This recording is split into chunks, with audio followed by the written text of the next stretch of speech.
Students, we continue with the second video. That is, we continue with energy now. We had finished work and power in the previous video. So now the energy part. Energy is nothing but it is the capacity to do work. So basically, energy and work is quite literally the same. Work and energy are all scalar quantities. This chapter, what we learned, work, power, energy, are all scalar quantity. Unit of energy will be same as that of work. So in SI it is joule and in CGS it is erg. And this relation we had already seen in work itself, that 1 joule is 10 raised to 7 erg. But in case of energy, there are other units of energy. For example, you have already done calorimetry topic, in which you have seen that calorie is the unit of heat energy. You usually use heat energy, even though SI unit is joule. The most commonly used unit in case of heat energy is calorie, and 1 calorie is 4.18 joule. So this you had already seen. Now in current electricity chapter, which we haven't yet done, which will be done, is you have another unit, your monthly bill, your monthly electricity bill. You may be paying 400 units, 500 units, but what is that unit? That unit is basically kilowatt hour. It is represented as K. K stands for kilo, W capital stands for watt, and small h stands for hour. The electrical energy consumed by us in our monthly bills is measured in kilowatt hour. Since joule is too small a unit to measure the monthly electrical energy consumed by us. So what is this 1 kilowatt hour relation with joule? 1 kilowatt means it is 1000 watt, and 1 hour is 3600 seconds. So this can be written as 3.6 into 10 raised to 6. Watt into second is joule, because basically watt is joule upon second into second. So that is 3.6 into 10 raised to 6 joule. So 1 kilowatt hour is 3.6 into 10 raised to 6 joule. So how do you define this? This definition is there in the current electricity topic also. We'll see the definition now.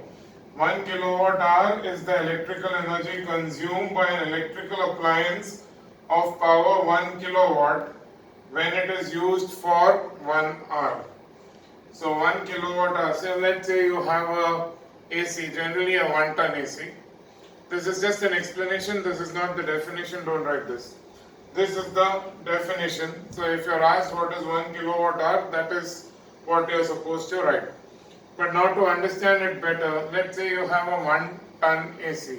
1 ton AC means usually its power is 1000 watt. 1 ton is 1000. Ton is, generally you use ton to measure mass. But in this case, 1 ton AC means the power is 1000 watt. So 1000 watt is 1 kilowatt. Now if you use that AC for 1 hour, then the electrical energy consumed by that AC alone, which is used for 1 hour, will be 1 unit, because it is 1 kilowatt into 1 hour. So that is 1 unit. So generally our electricity bills, we pay around 10 or 11 rupees plus taxes per unit. So that means if you are using that one AC of 1 ton for 1 hour, you will end up paying around 10 to 12 rupees depending on what is the exact amount plus the taxes. The exact amount vary, because if the power consumption is less number of units, then the charges are less, and the more you consume, if you are in the highest category of consumption, then you pay slightly more for all the units that you consume. So understand it, 1 ton AC used for 1 hour, or any appliance having a power rating of 1000 watt, that is 1 kilowatt. If it is used for 1 hour, you consume 1 unit of energy, and usually you pay around 12 rupees for that. So if you on the AC throughout the night for 8 hours, so you will end up paying around 96 rupees for that, if it is a 1 ton AC. If it's a 1.5 ton AC, then the cost will be more. So obviously it will be 1.5 units per hour.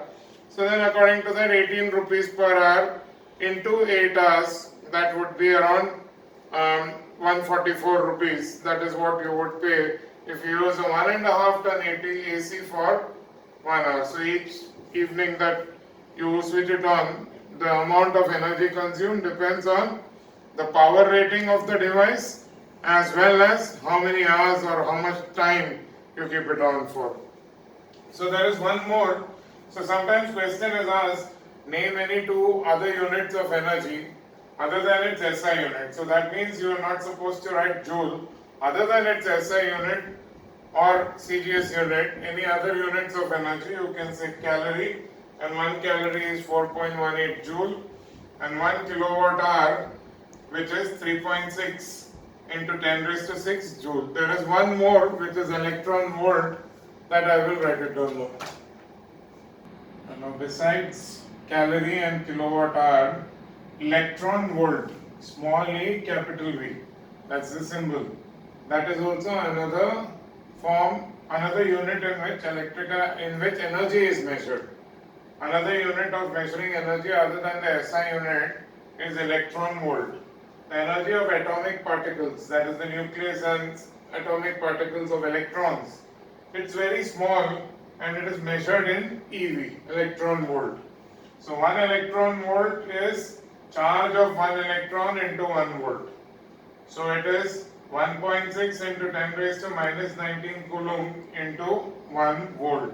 So 1 electron volt, when you multiply this, charge into volt will be joule. You have learned W is equal to V into Q.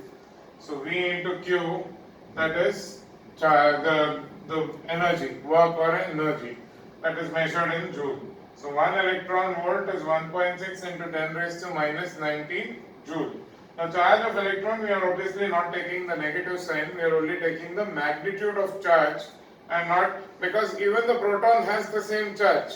So we are telling is the energy of atomic particles. It can be the charge of an electron, it can be the charge of a proton. So we are only giving the magnitude and not the sign.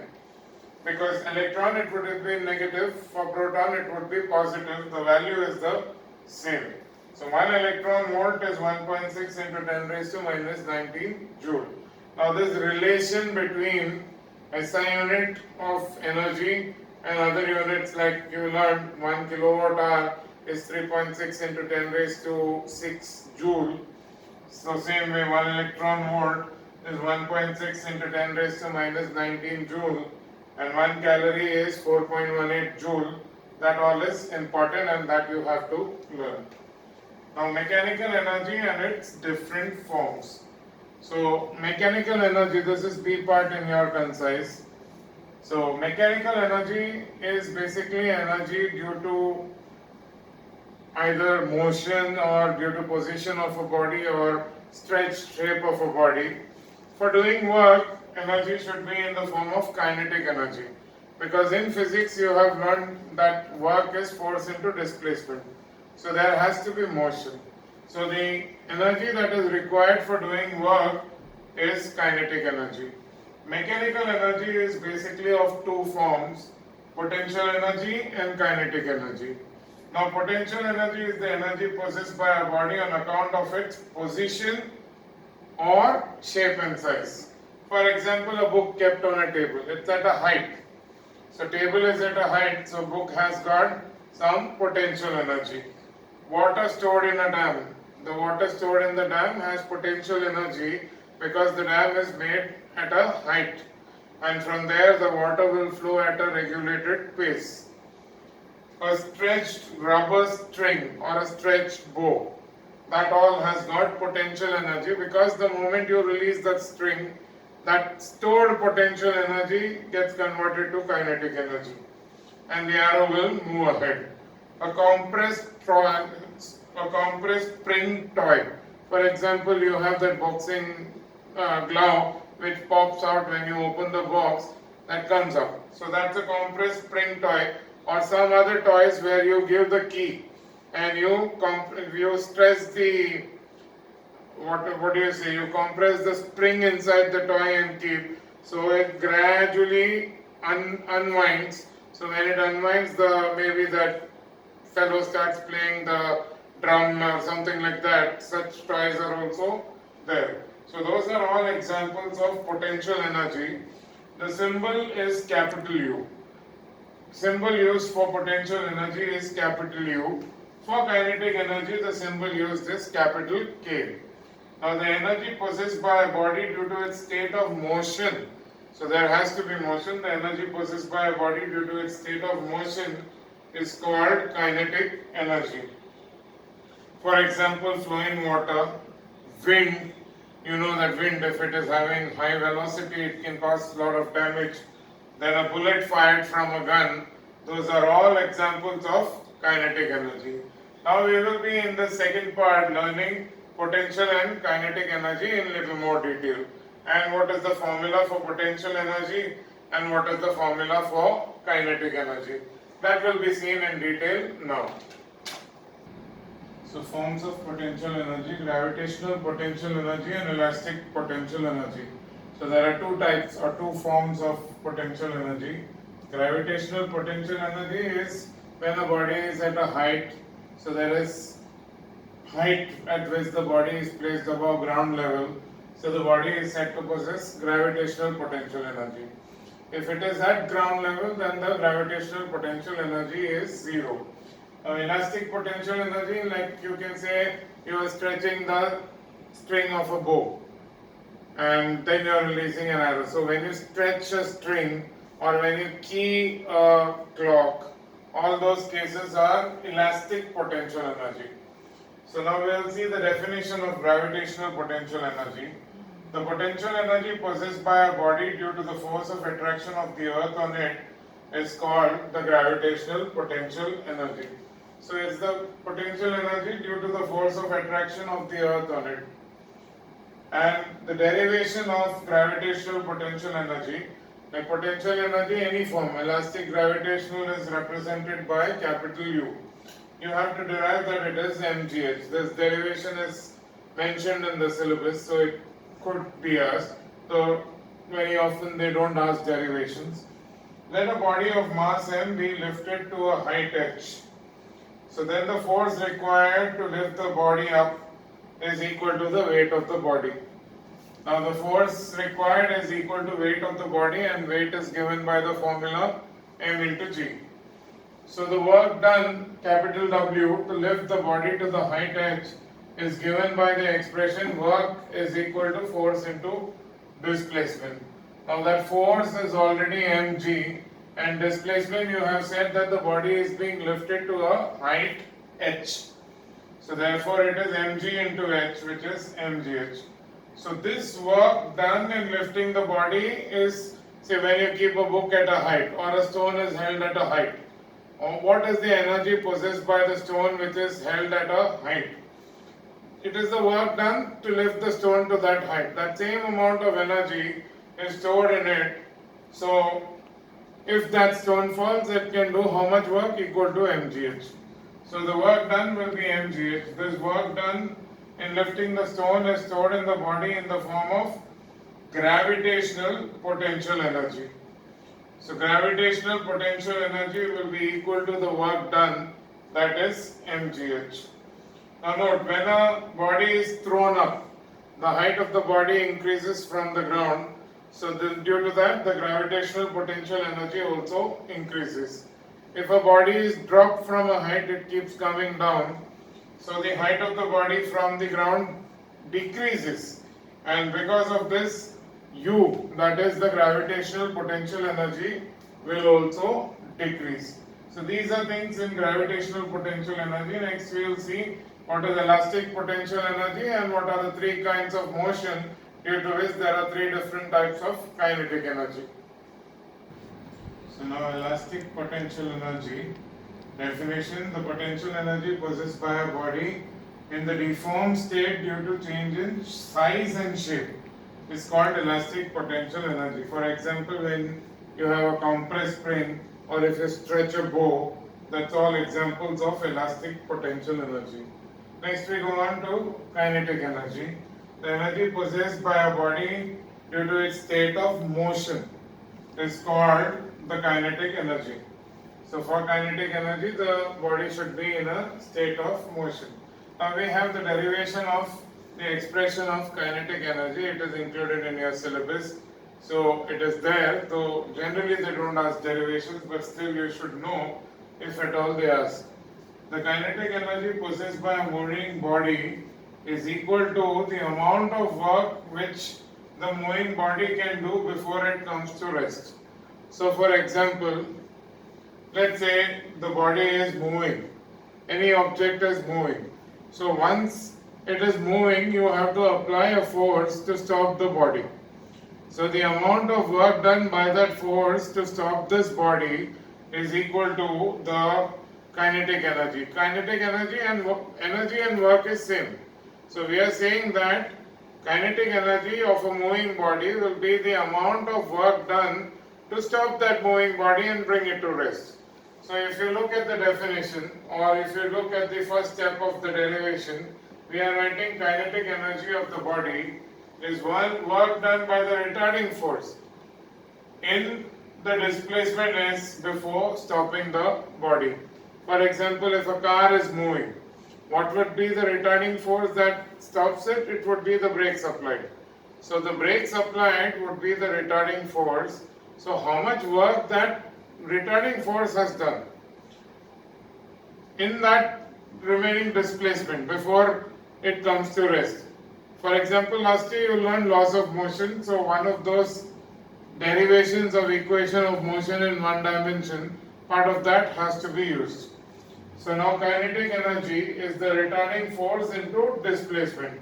So if the brakes are applied at this point and the car stops here, so the displacement, how much work is done by the force which was applied at this point to cause it to come to rest?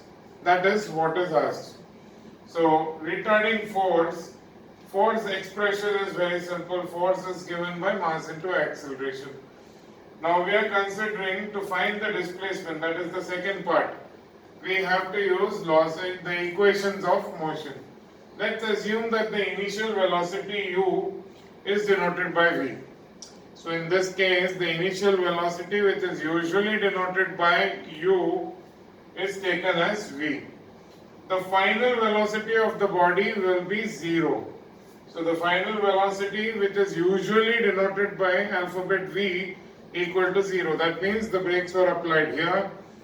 Initially the car at this point, just before brakes were applied, were moving with a velocity, not u, it is moving with a velocity v, and when it reached this point, that is after a displacement s, its final velocity became 0. So final velocity is 0 and initial velocity is denoted by v in this case. Now acceleration will be negative because you know that when brakes are applied, the velocity of the body is decreasing. So it's finally coming to rest, so acceleration will be negative. V squared is equal to u squared plus twice as. So v squared, v is 0. U was replaced by v because that is what we took as our initial velocity. The car was moving at certain velocity. Plus 2 times a is negative because the acceleration is negative into s. So this term minus 2as I have brought it on this side. So it becomes plus 2as on the other side of equal to. That is equal to v squared. So s is equal to v squared upon 2a. So that's the second equation, that is the equation for displacement. S is equal to v squared upon 2a. Now another part which was there in the derivation of kinetic energy, which I already told you, this displacement we just found as v squared upon 2a. The force is m into a. Now if you substitute second and third equation in first equation, then we will get the derivation or expression for kinetic energy, that is half mv squared. So the last steps I will write it in the next frame. So now when you substitute force is mass into acceleration, and what you had just derived, that is kinetic energy is F into S. So S is v squared upon 2a. So S also you have got in the previous equation. So when you combine this a and a will get cancelled and you will get mv squared upon 2, which is written as half mv squared. So kinetic energy is half mv squared. Now the relation between kinetic energy and momentum. This is important because usually in the board exam some questions based on this expressions which you are learning now is asked. So what's the relation between kinetic energy and momentum? Let's assume a body of mass m is moving with a velocity v. So the kinetic energy we just derived is given by the equation k is equal to half mv squared. Momentum is mass into velocity.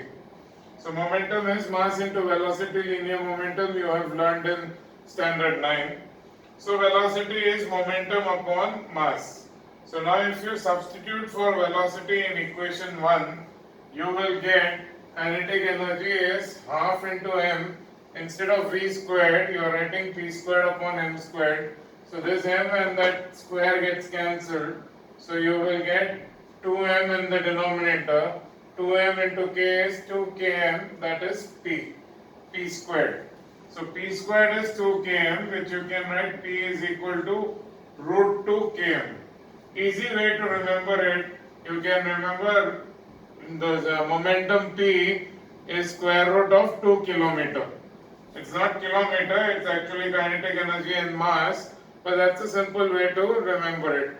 The momentum is square root of under the square root 2 kilometer, where k is actually kinetic energy and m is mass. Now from the same expression you can also say that kinetic energy is p squared upon 2m. I have written it in two different ways because depending on your question, what logic and which formula you will write in which way, that has to be decided. For example, in note 1 I have given that let's say that you have a body of mass m has some kinetic energy k. Now its kinetic energy is made 4 times its original value. Mass is not changing, mass is remaining constant. So what will be the effect on the momentum? So when the kinetic energy is made 4 times, so under root of 4 will become 2. So you can directly write this formula and say that from A, if the kinetic energy of the body is made 4 times its original value, its momentum will be root 4, that it's 2 times its original momentum. So momentum will become twice when kinetic energy is made 4 times. Why? It is one body itself, it is not a different body, so the mass remains constant. So you will use this formula. In this case, remember the mass is not changing, the mass of the body is constant. Only the kinetic energy is made 4 times. Now, if the question asked is slightly different, let's say you have got another question in which they say that a truck and a car are moving with and both have the same momentum. So P is constant. Both of them, truck and car, are having the same momentum. Is it possible? Yes. The truck has huge mass, so its velocity may be less, while the car has got relatively less mass, so obviously the car will be moving much faster. It is said that both has same momentum. So now when momentum is constant, we use the second expression and we can say that if momentum, that is this numerator, is constant, then kinetic energy is inversely proportional to mass. So when you say kinetic energy is inversely proportional to mass, so which has got less mass? The car. The car which has less mass will have greater kinetic energy. Whereas the truck is heavy, its mass is more, so since it is inversely proportional to kinetic energy, so you will say that the truck has got less kinetic energy. Now wait, now you may get confused and say that this is contrary to this expression that kinetic energy is half mv squared. And this expression is normal expression of kinetic energy. Now why are we using this expression here? This expression is being used because here there is one important line that is written. Momentum is constant. So when momentum is constant, then you will say kinetic energy is inversely proportional to mass and use this expression and not this expression. If you are asked to find what is kinetic energy, When mass and velocity both are given, you use this expression. But when you are told momentum of a body is constant, so you have to use an expression where momentum is there, kinetic energy is there, and then say the relation that of course because this numerator is constant, so kinetic energy is inversely proportional to mass. So the car which has less mass will have greater kinetic energy as compared to the truck. So this is what sort of questions could be asked. A table tennis ball and a cricket ball are both having the same momentum which will have greater kinetic energy. This expression. Because I said momentum is constant. Because momentum is constant, the table tennis ball which is very light will have greater kinetic energy because less mass, more kinetic energy, inversely proportional. Don't use this formula when it is explicitly, very clearly told that momentum is constant. You have to use this. Please note this in your notebook. We continue. We see what is work energy theorem. As per work energy theorem, the work done by any force on a moving body in the same direction is equal to the increase in its kinetic energy. So work done is equal to increase in kinetic energy of the moving body. So work done is final minus initial kinetic energy. Final kinetic energy is half mv squared, where v is final velocity, and initial kinetic energy is half mu squared, where u is initial velocity, and m of course is the mass of the moving object. So when we take half and m common out, we get v squared minus u squared. This is work done. This is a formula which is very often forgotten by students, but you have to remember that in 10th now you have learned another formula for work done. This is work done when there is already a moving body and whose velocity is changing. So work done by a force on a moving body is equal to the change in its kinetic energy. Remember this theorem, write it down.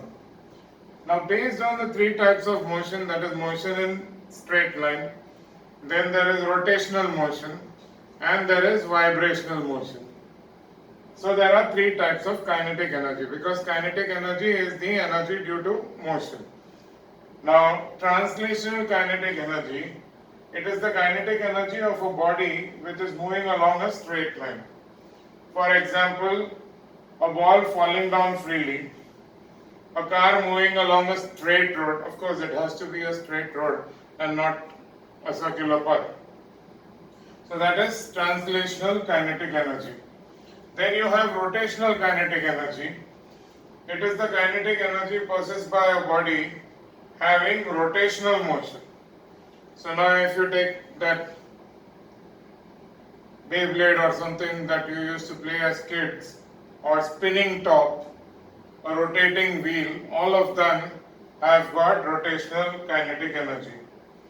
Then you have vibrational kinetic energy, like if there is to and fro motion like this, for example a vibrating tuning fork, then the kinetic energy possessed by a body having to and fro, that is vibrational motion, is called vibrational kinetic energy. So those are the three types of kinetic energy, just like you had two types of potential energy. Gravitational potential energy, which was when the object was at a height, which was equal to U is equal to mgh, and elastic potential energy, that was when you had a stretched spring or a compressed spring. Same way, there are three types of kinetic energy. Please note this down. Now, different types of energy or different forms of energy.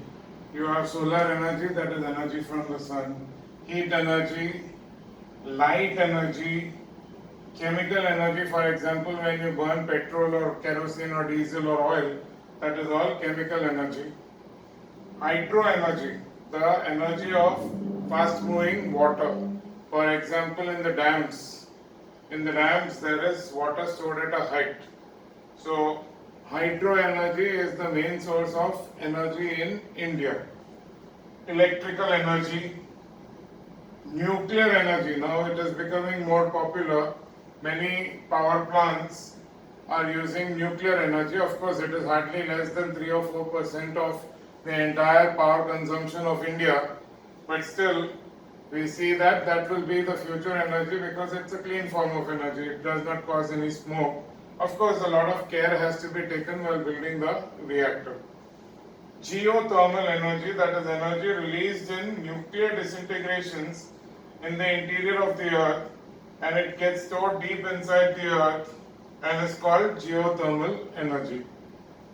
Wind energy, this is also being harnessed. There are places in Gujarat and Tamil Nadu where wind energy is being harnessed to produce electricity. Sound energy, magnetic energy, and of course, above all, mechanical energy, which is the energy possessed by a body due to its state of rest or of motion. Now, mechanical energy, we have already learned something about it, that the two types of mechanical energy is potential energy and kinetic energy. So that we have already learned about it, that the two types of mechanical energy is potential energy and kinetic energy. So that is seen in details and will be seen in detail in the next part of the chapter, which will be done in the next video. Now there are many examples of conversion of energy from one form to another.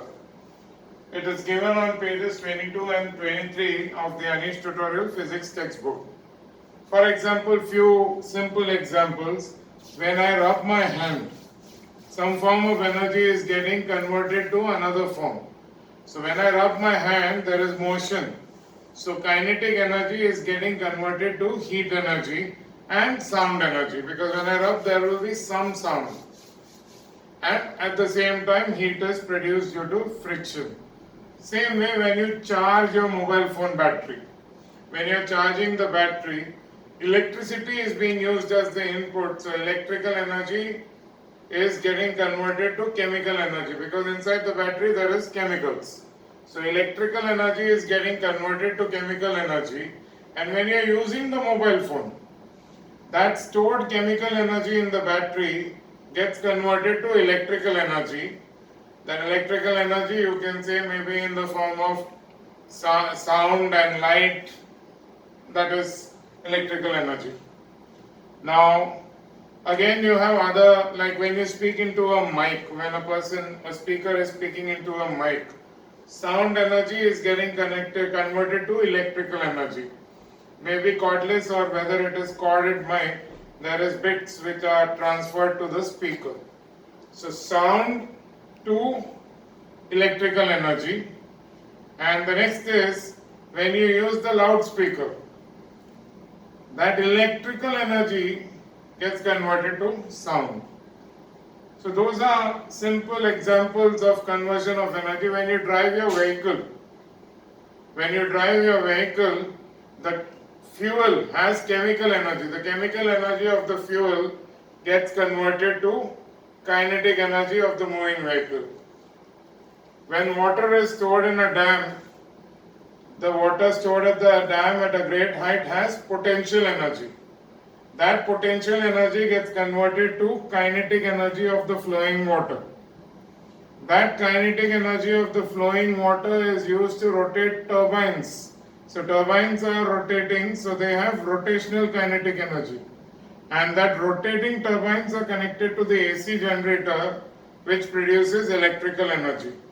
So potential energy of the stored water in the dam getting converted to kinetic energy of the flowing water, then to kinetic energy of the rotating turbines, which finally gets converted to electrical energy in the AC generator. AC generator is alternating current generator.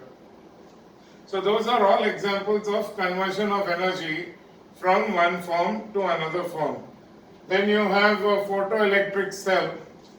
The solar energy is getting converted to chemical energy in the photoelectric cell when the solar energy is being used. And finally, that same solar energy, for what it is being used in the photoelectric cell, photovoltaic cell or photoelectric cell, you are converting that solar energy to electrical energy. So the solar energy for photovoltaic cell is used in remote places. In remote places where there is no power, you don't have Reliance or Tata's producing power in those places.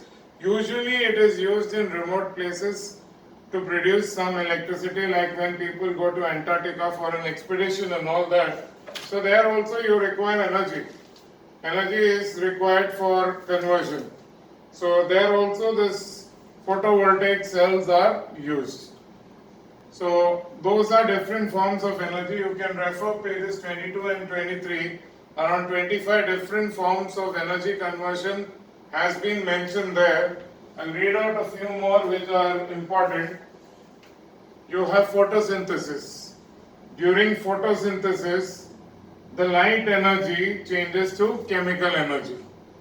So light energy or solar energy is used and it is getting converted to chemical energy. That chemicals are stored in the plant, the food of the plant, that is chemical. All food is chemical. Photovoltaic cell, as I told you, solar energy gets converted to electrical energy. Sunlight is used and that is converted to electrical energy. So the space station has got all these satellites and communication which works. The astronauts communicate to the earth, so they use the solar energy. Then you have during your respiration, when you're breathing, chemical energy of the food changes to heat energy. So chemical energy is getting converted to heat energy. So that is why when you take deep breath or when you run fast, you breathe more. So you will break down more food molecules and produce more heat. And last you have during nuclear fission or fusion, it is the nuclear energy which ultimately changes to heat, light and sound energy. So those are different forms of energy conversion. Sometimes a 2-mark question is asked on the various forms of energy conversion. Now last part of this chapter, of course there is types of conversion of energy which I'll do in the next video. Last part for this video. Now you have degraded energy or dissipation of energy. Now what do you mean by degraded energy? Let's say you are dropping a ball. Does it come back to the same height? No. Once you drop it, it goes down, it bounces on the ground, you hear a sound. At the same time there is friction between the ball and the ground. So some heat and sound energy is released. And then it doesn't come back to the same height. It may bounce till here. If you have dropped it from a height, it may just bounce till here and the next bounce it loses further height. So what is happening? The potential energy, when it falls down, the ball is gaining speed and that potential energy is getting converted to kinetic energy. When it strikes the ground, some of that kinetic energy is lost in the form of sound and friction, heat due to friction. So then there is less amount of kinetic energy which is left in the ball. So that again when it gains height, that doesn't come back to the same level. So the energy which is lost in the form of friction or sound, which cannot be used to do useful work, is known as degraded energy. Another very common example is that when you start your car and move your car, only some of the energy of the fuel, that is chemical energy of the fuel, is getting converted to kinetic energy. The rest is wasted in the form of heat. So that is why now a lot of emphasis is being put in to have electrical cars where so much heat energy is not lost. Same way, when you light up a bulb, only a part of that light energy, part of the energy, electrical energy gets converted to light energy. Most of it was dissipated in the form of heat. So from bulbs, we improved and made tube lights where there was less amount of heat produced. Then from tube lights we have moved to CFLs, and from CFLs now we are on LEDs. So now we use LED where there is very less emission of energy. So what is degraded energy? While transforming the energy from one form to another form, the entire energy does not change into the desired form. A part of it gets converted to undesirable form like heat, which is lost to the surroundings. This conversion of energy to undesirable form is called dissipation of energy. So with that, we conclude this video. In the next video, we will continue and we will finish the entire theory section of energy, work, power, energy. Bye students, take care.